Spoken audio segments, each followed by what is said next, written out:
Olá, bem-vindo ao terceiro episódio da série Investimento Multifamily nos Estados Unidos. Se você não assistiu os dois primeiros episódios da série, sugerimos que você assista antes para poder acompanhar a lógica da sequência. Nos episódios anteriores, discutimos os três pilares de uma estratégia testada e já aprovada por muitos investidores aqui nos Estados Unidos. Nesse episódio, vamos colocar a teoria em prática, com exemplos e compartilho contigo meu checklist pessoal de investimento. Além disso, vamos falar das vantagens tributárias do investimento imobiliário, como você pode também usar essas estratégias. E finalizamos com dicas de como proteger esse patrimônio todo que você está construindo nos Estados Unidos.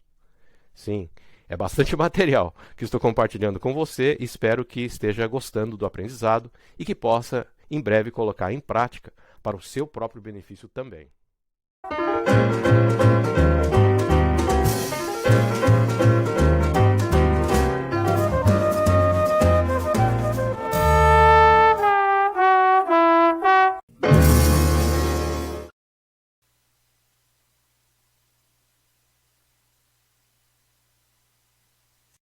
Muito bom. Agora que nós falamos de todas as estratégias, né, e demos exemplos, falamos dos três pilares, vamos agora ver como é que a gente busca um imóvel ideal, tá, de multifamily. Essa aqui, então, é a minha lista, tá? Então vamos ter aqui para execução dessa estratégia, né? Então aqui estão aqui os pilares. Então vamos maximizar a renda e valorização com payback o mais curto possível, certo? Usando a alavancagem, tá? A gente vai prestar atenção no estágio certo do ciclo, né, para saber o timing de entrada e de saída. A estratégia do valor agregado, nós vamos detalhar aqui um pouquinho, né? Então, o que a gente vai procurar no mercado, tá? A gente vai procurar, respeitando, claro, o anterior, o ciclo, né?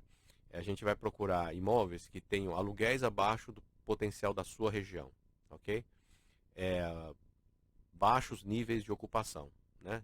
Estão me dando possibilidades de eu agregar valor aqui, tá certo? Despesas acima da média. A administradora é incompetente ou excessivamente cara. Tem muitas administradoras que cobram assim os olhos da cara, sabe? E assim, a qualidade das administradoras, elas variam demais, tá?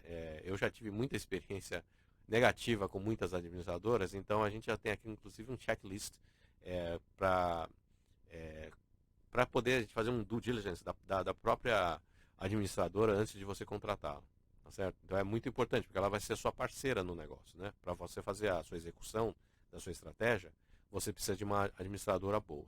Aqui nos Estados Unidos existe uma certificações para administradores de imóveis, então é importante que ela tenha a certificação certa e que a gente possa estar trabalhando com aquelas que realmente vão poder nos dar o nível de serviço que a gente precisa, tá bom? Tem uma instituição chamada Iron, né, que, por exemplo, que é uma que ali a gente pode procurar, tá bom? Muito bem, então, é, outra coisa que pode mostrar uma boa possibilidade de valor agregado é negligência e problemas de manutenção, né?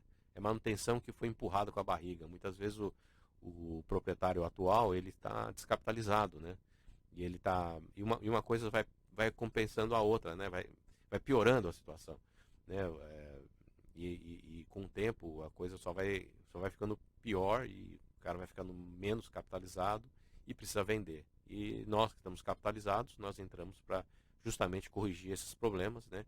E fazer a coisa funcionar melhor. Então, aqui é outro item, né? O imóvel classe B em classe C em local classe B, me desculpe, tá? E assim, outras oportunidades de criação de receitas ex aluguel, como a gente falou, tá certo? Aquelas técnicas de você aumentar receitas, mesmo que sejam pequenas aqui ou ali, você melhora o seu é, é, é, o numerador, né, da fórmula do cap rate, né? O seu resultado operacional líquido, tá bom? Muito bem. Então aqui eu tenho aqui só de exemplo, né, os critérios de aquisição que são meus, tá? Esse aqui é o meu, é como eu faço, mas assim, cada um pode, isso aí não tem regra, né? Tá bom? Então você pode fazer diferente, não precisa ser exatamente da forma como eu faço, mas é só para ter uma ideia. Então, meus critérios de aquisição são um, um cap rate mínimo de 7,5% ao ano, tá? Uma rentabilidade com alavancagem, né? Acima de 12% ao ano. É, isso significa que você vai ter esse resultado sempre? Não necessariamente, né? Porque assim, isso aí é a nossa meta, né? Porque assim, lembra que eu até dei um bom exemplo, tipo, durante o período de estabilização, a sua ocupação vai oscilar muito, né? Então, ou seja, pode ser que naqueles primeiros 2 anos de estabilização, você não vai ter os 7,5, nem vai ter os 12, né? Você vai ser um pouco menor, tal, mas a meta é chegar nisso aí, tá bom? O índice de cobertura das prestações acima de 1,6 vezes. Os bancos exigem apenas 1,3. O que é esse DCR, né? A fórmula é simples, quanto o seu aluguel, quanto suas receitas de aluguel cobrem as prestações do banco, tá? O banco exige que seja pelo menos 30% a mais, tá? Mas nós vamos ser mais conservadores, 60% a mais, tá bom? Classes B ou C+, né? Ocupação mínima de 75%, tá bom? Preferencialmente em áreas de revitalização, caminho do progresso ou mercado emergente, pré-emergente, tá? O que é o caminho do progresso? O caminho do progresso é quando aquela, porque vamos dizer, a valorização imobiliária, revitalização imobiliária, o desenvolvimento imobiliário, ele expande, né? Ele passa de certas áreas e vão crescendo para áreas adjacentes, né? Então, por exemplo, aqui em Nova York, há muitos anos atrás, o Harlem era considerado uma área perigosa, né? Nos anos 80 tal, era uma área extremamente perigosa.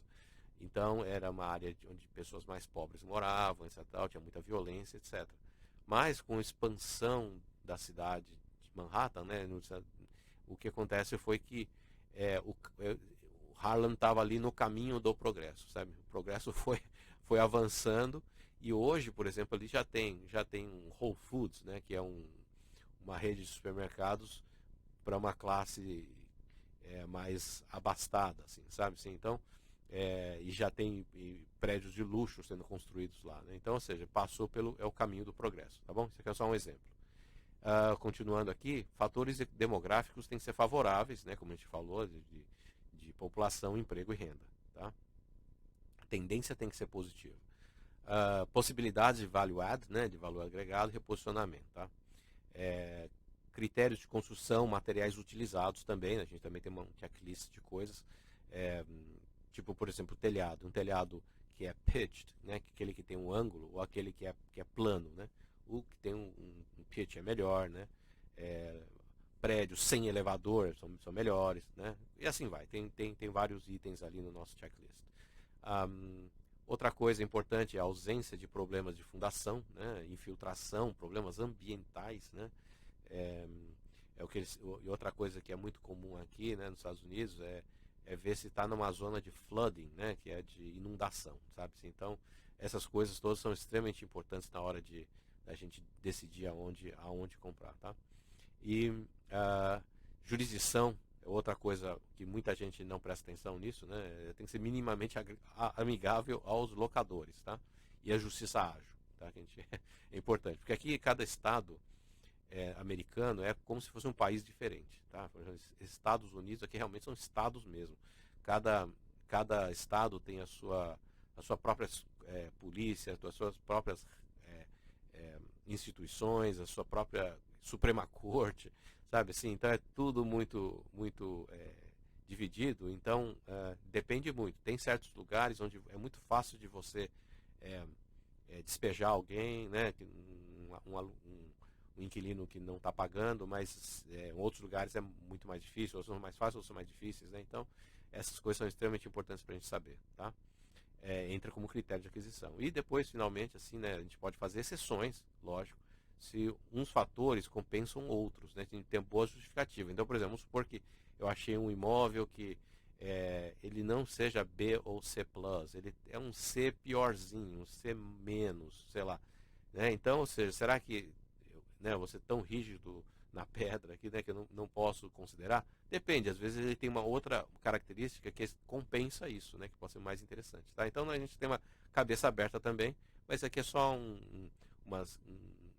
gente chama um guideline, né, uma linha para a gente seguir e ter uma ideia do que nós queremos, tá bom? Então basicamente essa é a minha lista, a sua pode ser diferente, a dele, a dela vão ser totalmente diferentes, tá ok? Bom, vamos aqui mostrar alguns estudos de caso, né, alguns exemplos, tá? Para que você tenha uma ideia de como funciona isso tudo, tá bom? Nós temos aqui um empreendimento que fica no Texas. Ele é um pequeno mercado emergente, tá? Rendimento médio, tá? É uma construção nova, um payback em 5 a 6 anos, tá? É um rendimento médio, tá? Porque como ele é um imóvel novo, o valor dele é mais alto, tá? Então praticamente tipo B, tá? Então, ou seja, ele não vai render tanto assim, tá? Mas ele é muito interessante, ele é mais seguro e tem menos risco, tá? Então vamos ver as características dele. É um multifamily de 78 apartamentos, construído em 2017, tá? A ocupação de 98%, ou seja, tá bastante bom, tá? O valor que o vendedor está pedindo é 6,7 milhões, tá? Antes de negociação. Tem um cap rate de 8,9%, tá certo? Aí tem a área total em square feet, a área média, tal. Precisamos entrar nesses detalhes todos. Ele é um classe B, tá? Ele está no estado do Texas e tem uma coisa peculiar que assim, ele tem a concorrência dele é pequena, né? O lugar é pequeno, né? Então assim, e os prédios que existem lá são mais antigos. Esse é um novo, tá? Então ele tem esse appeal, tá bom? Vamos ver os números. Então aqui nós temos o seguinte, né? Nós planilhamos e só para ilustrar, tá? Como esses números podem ser. Eu vou mostrar aqui. Então, por exemplo, nós estamos aqui com preço de aquisição de 6 milhões e 700, tá certo? O cap rate de 8,9%. Custo de reforma bem pouquinho, é só 10 mil dólares, né? Uma coisa muito cosmética, uma coisa pequena, tá? Estou assumindo aqui um LTV, né? Uma cobertura do financiamento de 75%. Então, com isso, uma entrada, então, tem que dar de 1.675.000, tá? E vamos financiar 5.025, tá bom? Estamos assumindo aqui os juros de 3,5%, com um prazo de amortização de 30 anos, tá? 360 pagamentos, de prestação anual de 270.774, ok? E aqui nós calculamos custo de transação, de estruturação e o valor investido, então, que o investidor precisaria desembolsar aqui é 2.020.000, tá? E, enfim. Bom, aqui temos a planilha, né? Então nós colocamos aqui o valor investido, tá? O valor investido inicialmente, a renda operacional líquida, né? Após pagar as despesas do imóvel, tá certo? E aí nós temos que pagar as despesas, desculpa, as prestações do financiamento, né? E tem um custo de gestão, né? E depois aqui embaixo, uma coisa que eu vou explicar um pouco melhor. A gente trabalha aqui no modelo na qual pagamos para o investidor 8% ao ano de retorno preferencial. Significa que se o imóvel deu 8%, esse dinheiro vai integralmente, esse retorno integralmente para o investidor. Tá? O que exceder os 8% ao ano, nós fazemos uma divisão aqui de 50 a 50 entre o gestor e o investidor. Tá? Isso premia o gestor para buscar projetos ou complexos que realmente paguem bem o investidor, tá certo? Então é um alinhamento de objetivos, tá? E aí todo mundo ganha aqui, tá bom? Então ele vai receber aqui esses 161.600, né? Por conta do preferencial, mas ele ainda tem mais 50% do retorno que deu acima, mais 84.000 aqui, tá? Então, totalizando para ele aqui 246.226 no primeiro ano, ok? Segundo, terceiro, quarto, quinto ano, os valores crescem porque nós estamos assumindo aqui um crescimento de aluguel de 2%, 3%, que é o normal, tá? Então, no primeiro ano, para ter uma ideia, você tem aqui uma rentabilidade bruta de 12,19%, ok? Segundo ano ele sobe um pouquinho porque você teve um fluxo de caixa um pouco melhor, o terceiro ano também, e assim vai, tá? Então, a faixa de rentabilidades anuais vai de 12,19 até uns 13,5 mais ou menos, tá ok? Só que no quinto ano você pegou, vendeu o imóvel, saldou o banco, né, a dívida do banco, tá? E saiu com um ganho aqui, tá bom? Então, esse resultado aqui, e com ganho aqui, está aqui, ó. Olha só, esse imóvel está sendo vendido por 7 milhões e 617. Mas como é que você vendeu por esse valor? Como é que você chegou nisso? Bom, esse cálculo ele foi baseado assumindo que o cap rate não mudou, assumindo que não houve valorização no mercado, tá? Só simplesmente porque nós melhoramos um pouco o perfil dos nosso fluxo de caixa, tá? Só por causa disso já teve uma valorização que eu chamei de forçada, né? Uma valorização interna desse valor, tá bom? Tá? Então, ou seja, no final, quando você calcular a taxa interna de retorno, vai dar 16,5 mais ou menos, ok? Então esse é o caso do Texas. Não é o mais rentável de todos, né? Até como a gente já explicou, ele tem um preço mais alto, ele é um produto novo, certo? E tem um risco menor também, tá? Mas enfim, ele tem o seu appeal aí para muita gente também, tá bom? Muito bem. Agora vamos estudar, ver um estudo de caso número 2, né? Esse já é um imóvel um pouco diferente. Ele já tem reformas para fazer, né? É uma limitado, não é uma super reforma, mas é uma reforma razoável, tá? É maior, bem maior do que naquele primeiro caso.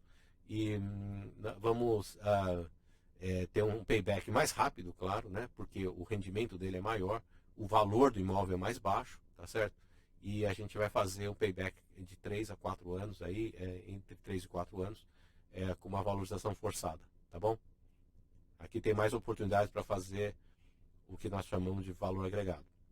Então, nesse exemplo, nós temos um multifamily de 110 apartamentos, tá? Construídos em 1968, mas ele recebeu uma reforma em 2017, ok? Ele também está com boa ocupação, está com 98%, tá? Mas veja que o preço é bem mais barato, né? 3 milhões e 85, tá? Por unidade, 35 mil dólares, né? Essa é outra coisa interessante do multifamily, né? Quer dizer, você vai comprar uma casinha avulsa, que casinha que você compra por 35 mil? Né? Ou seja, aqui existe essa escala, tá certo? 35 mil por unit, tá? E dentro desses 35 mil, de cada unit, é que eu não estou mostrando aqui, mas se você for olhar a planta, ele tem de um dormitório, tem de dois e tem até de três, tá? Interessante, né? E o cap rate dele é 10,59%, tá? Ele é um classe C, tá certo? Ele está no estado de Illinois, tá? Está no mercado pré-emergente, tá bom? Muito bem, vamos ver os números. Bom, aqui os números são bem diferentes do anterior, tá certo? Aqui você tem um preço de 3.850.000, né? Cap rate de 10,59, um custo de reforma maior de 100 mil, tá? Um cap rate, desculpa, o LTV continua assumindo 75% também, que é a cobertura do banco, tá? Aqui você precisa de uma entrada menor, claro, de 962.500. Outro dia eu estava comentando com um amigo meu, inclusive, sobre isso, um amigo que mora em Nova York, né? E ele tem um apartamento pequeno lá, né? De um dormitório. E assim, ele estava vendo preço e tal, etc. Ali, quer dizer, um apartamento pequeno, né? 2 milhões. 1 ou 2 milhões de dólares. Sendo que esse aqui, você com o mesmo dinheiro aqui, você compra um prédio inteiro de apartamentos, tá? Com 110 unidades lá dentro, né? Não compensa muito mais você investir num desses do que você comprar um apartamento em Nova York por 1 milhão, 2 milhões, 3 milhões? Não é mesmo? Tá?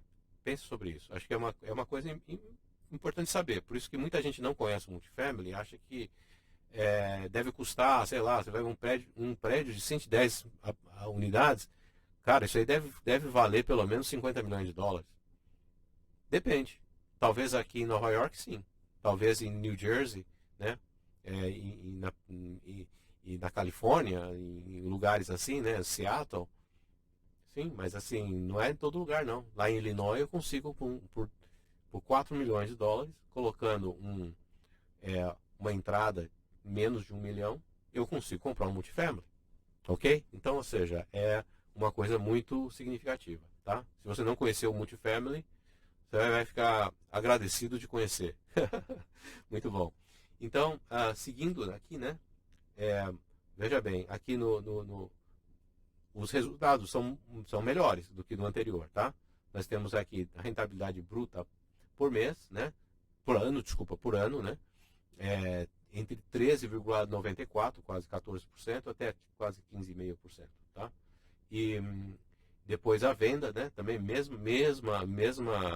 estou assumindo as mesmas condições, né? Assumindo que o mercado não mudou, de que o mercado não está ajudando com valorização, é só valorização porque você melhorou o fluxo de caixa, tá?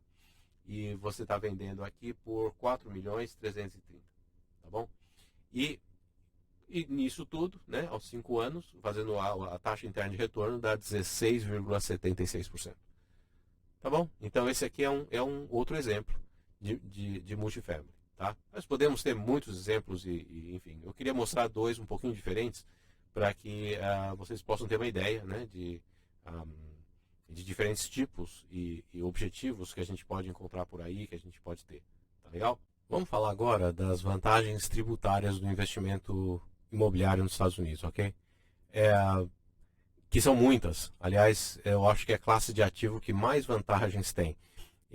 Mas, assim, tem uma coisa que cabe lembrar aqui, que nós estamos tendo aqui nos Estados Unidos uma alternância de poder entre democratas e republicanos, né? E dependendo de quem está no poder, eles puxam a sardinha para um lado ou para o outro, tá ok? Então, essas regras podem mudar um pouco, mas o entorno geral é esse. Vamos lá, vamos explicar como é que funciona isso.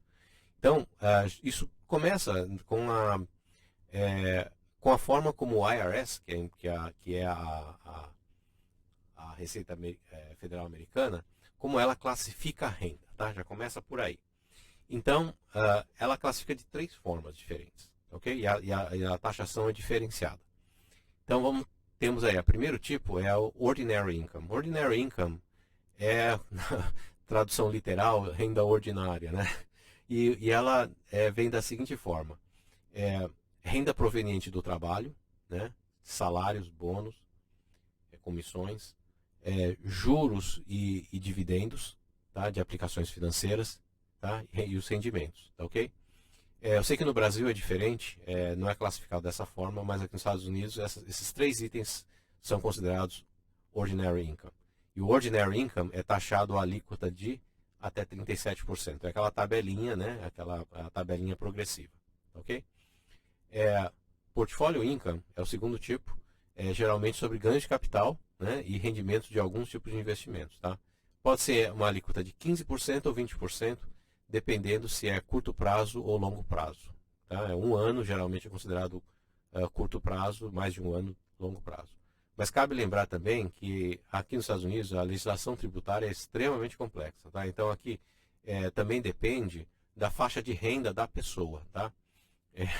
Então aqui eu digo que é uma coxa de retalhos, né, que virou um monstro, certo? E que ele não só preenche volumes na biblioteca, eu diria que é uma biblioteca inteira só sobre legislação tributária, tá bom? Muito bem. Mas em linhas gerais é isso aí, tá? Então o terceiro tipo é a renda passiva, né? Que é basicamente aluguéis, né?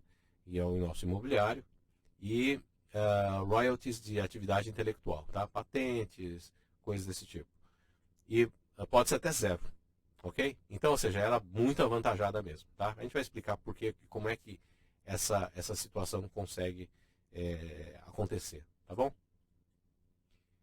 Muito bem, então assim, vamos comparar o real estate, né, que é o imobiliário, com outros tipos, né, de investimentos para ter uma ideia, tá? Na taxação. Então, por exemplo, nos aluguéis, né, quer dizer, o real estate, O primeiro tipo, você tem os aluguéis, né? É o tipo de taxação é passive income, né? E você consegue alavancar, né? Você vai investir em renda fixa, em bonds, por exemplo, né? O tipo de renda é de juros, né? Isso é classificado como ordinary income, né? E você não consegue alavancar, né? Até consegue, mas você tem que usar margens, etc. Tal, é muito diferente do imobiliário, certo? As ações é a mesma coisa, né? Dividendos, né? E considerar também um ordinary income e em princípio também não dá para alavancar muito não, tá bom? Muito bem. Ok, vamos ver aqui no exemplo, né, como é que isso tudo funciona, ok?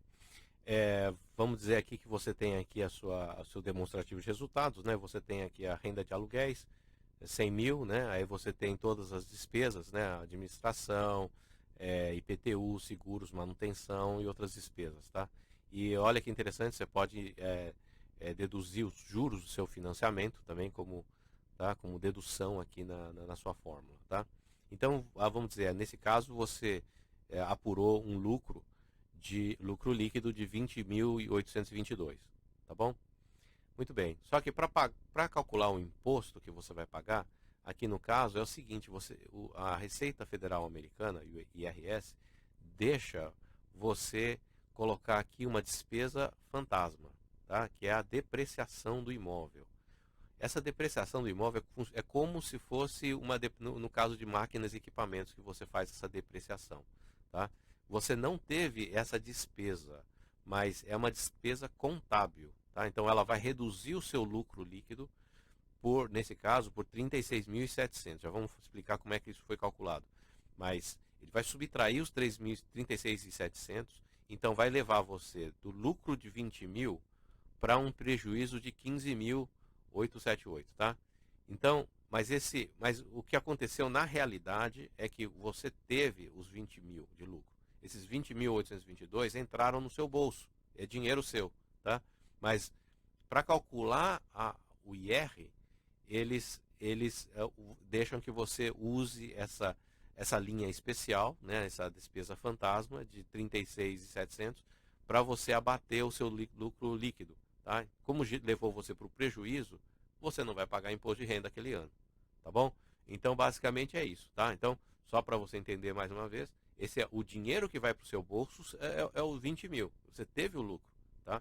Então, independentemente se o mercado está tá positivo ou não, se o seu imóvel está valorizando o mercado ou não, ele deixa você usar essa despesa de depreciação, tá bom? Então, e evita que você tenha que pagar um imposto. Por isso que eu falei que o imposto, para quem é investidor imobiliário, pode ser zero, né? Como esse caso é um exemplo, tá bom? É uma despesa contábil, tá? Não é real aqui, tá certo? É claro que depois, quando você vender o imóvel, ele vai fazer um tal do recapture, etc. Tal. Mas, de qualquer maneira, você já teve esse benefício durante muitos anos, quanto você esteve operando o imóvel, tá?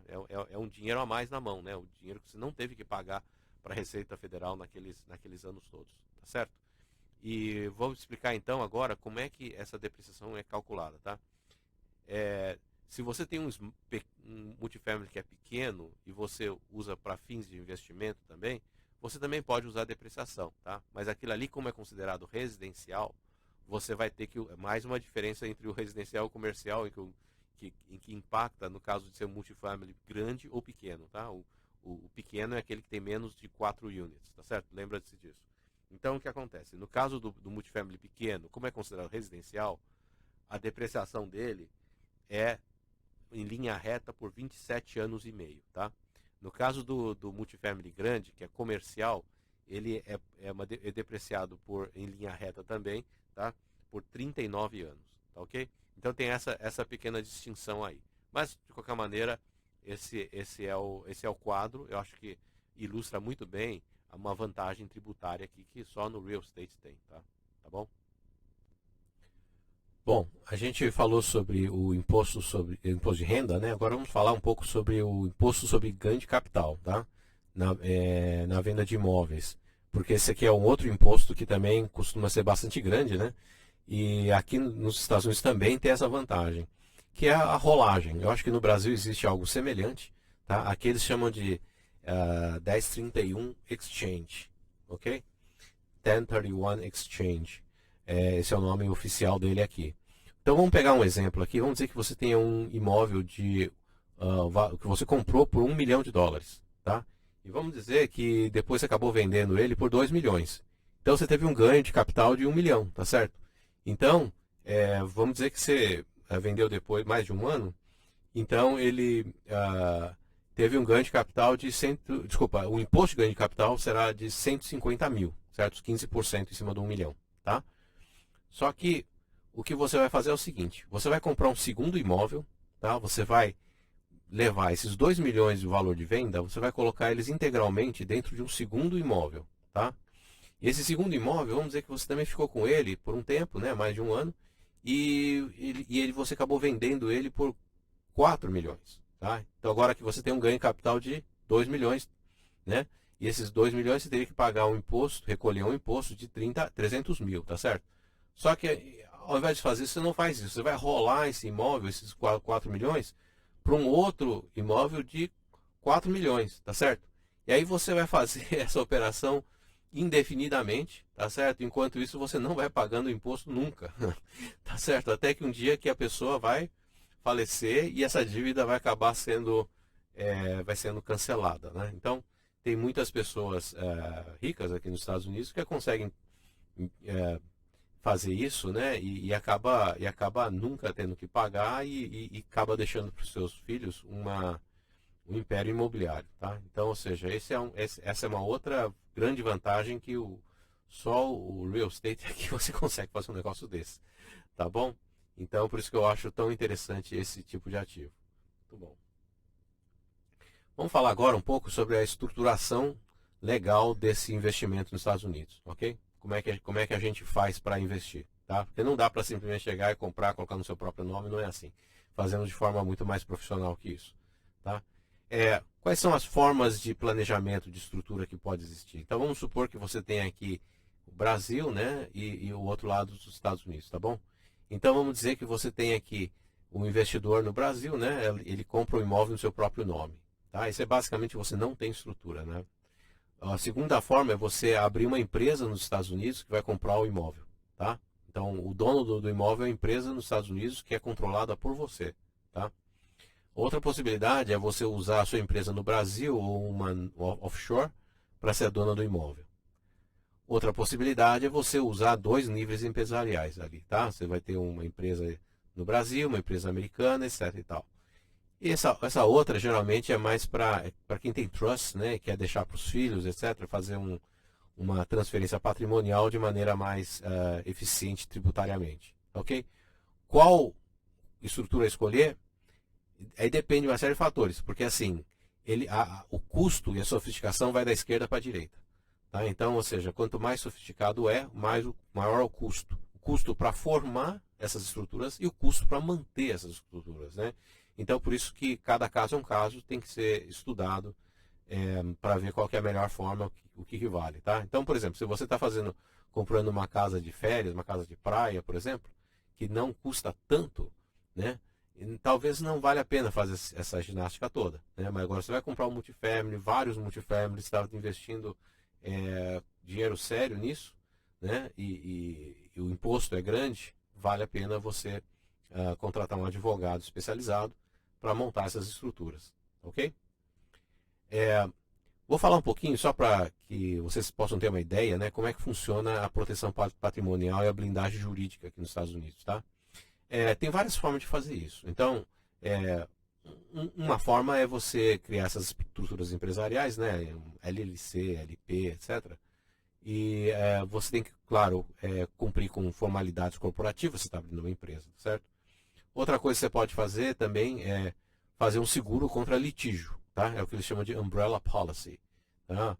Outra coisa é um seguro de vida, por exemplo, né? Então, o seguro de vida também pode proteger patrimônio, ok?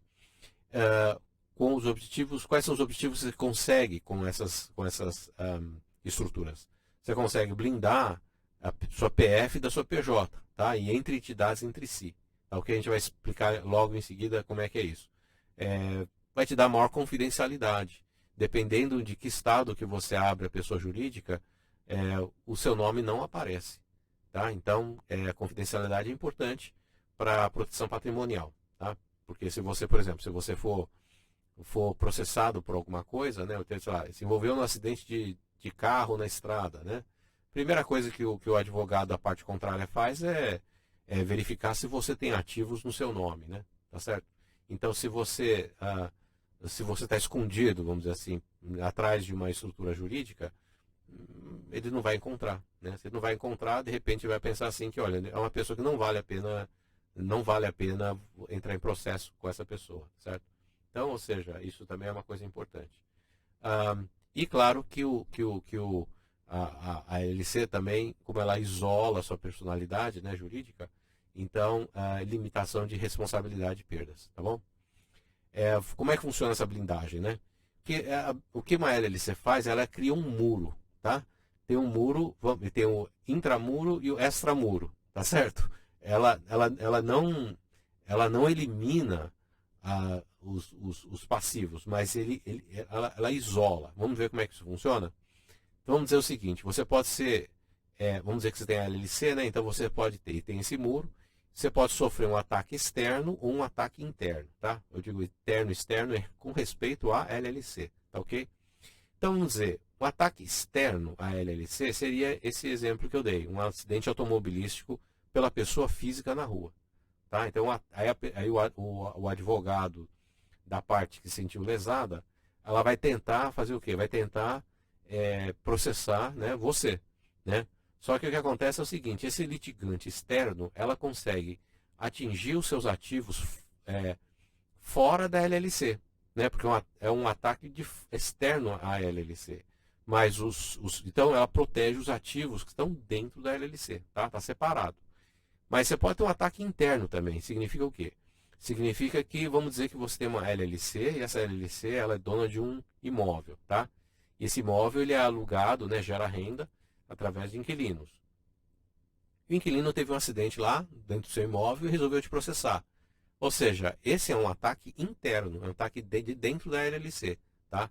Mas o que acontece? Ela vai proteger o quê?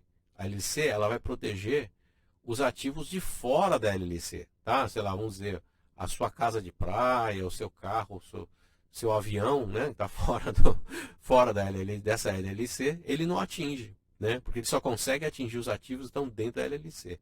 Ok? Ficou claro?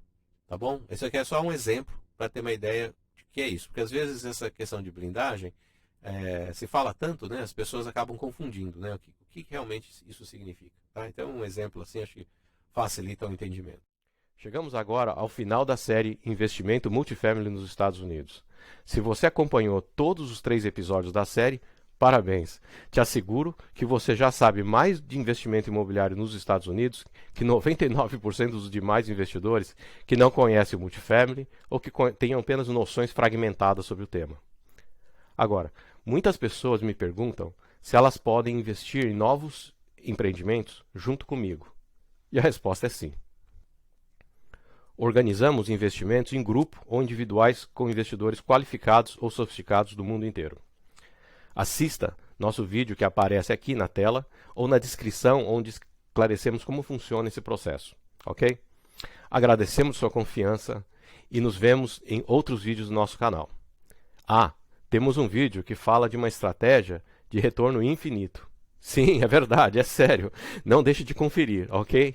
E o outro de Triple Net Lease, tá? Com garantia da matriz, que é super indicado para investidores que querem tranquilidade, tá? Que aceitam um retorno um pouco menor, mas em troca de estabilidade e mais segurança, porque é garantido por uma empresa de maior porte, ok? Bom, a gente se vê e um grande abraço, muito obrigado pela sua audiência.